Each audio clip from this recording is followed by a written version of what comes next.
la commission de données personnelles, la CDP, en collaboration avec le ministère des Télécommunications et du Numérique, est un atelier, à mon avis, qui vient à son jour. Et elle a une double exigence. L'exigence d'abord de s'adapter par rapport aux évolutions technologiques et socio-économiques. Une autre exigence également, c'est de pouvoir s'engager, tout comme le veulent les nouvelles autorités, par rapport à des perspectives relatives à la stratégie nationale de l'intelligence artificielle, mais également la stratégie sur la gestion des données.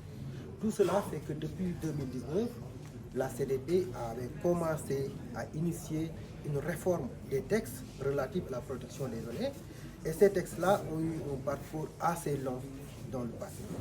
Mais je voudrais dire aujourd'hui que, compte tenu de tous ces facteurs-là précités, la CDP voudrait présenter de nouveaux textes, un projet de loi sur la protection des données personnelles, un décret également qui permettront désormais d'intégrer les innovations, mais également de renforcer la protection des données des citoyens.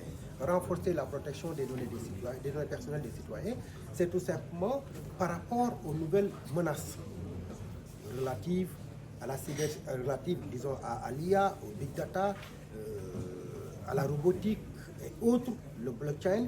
Toutes ces avancées technologiques-là renferment en elles-mêmes souvent des difficultés par rapport aux citoyens, par rapport au respect de la protection des données personnelles, mais également à la vie privée du citoyen.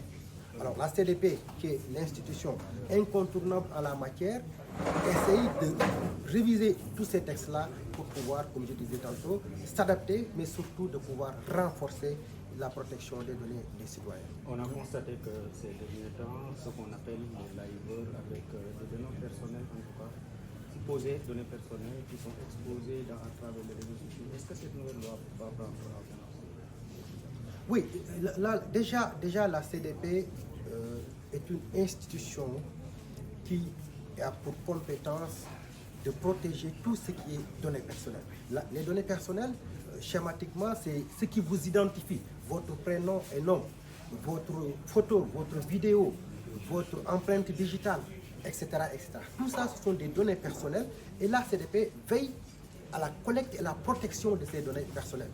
C'est pourquoi, que ce soit sur les réseaux sociaux, que ce soit au niveau de la presse écrite, sur d'autres canaux, quel que soit le canal utilisé, tant qu'il y a violation, la CDP peut agir, mais également essayer de faire de telle sorte que le citoyen retrouve tous ses droits. Et à l'ère de l'intelligence artificielle, avec ces nouvelles technologies, est-ce que tout est pris en compte avec cette loi?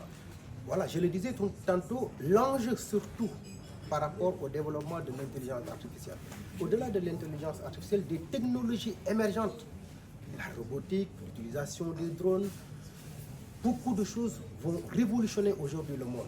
Si nous ne nous adaptons pas, si nous ne suivons pas cette nouvelle dynamique, cette révolution, pour pouvoir mieux protéger les citoyens, nous risquons de passer à côté et de rendre nue la personne. C'est ce que nous voulons éviter, s'adapter encore une fois, se mettre à jour pour que le citoyen sénégalais, face à ces technologies émergentes, face à l'intelligence artificielle, puisse retrouver ses droits, mais également puisse s'auto-protéger et que la CDP les aide à pouvoir mieux protéger leur vie privée. Merci.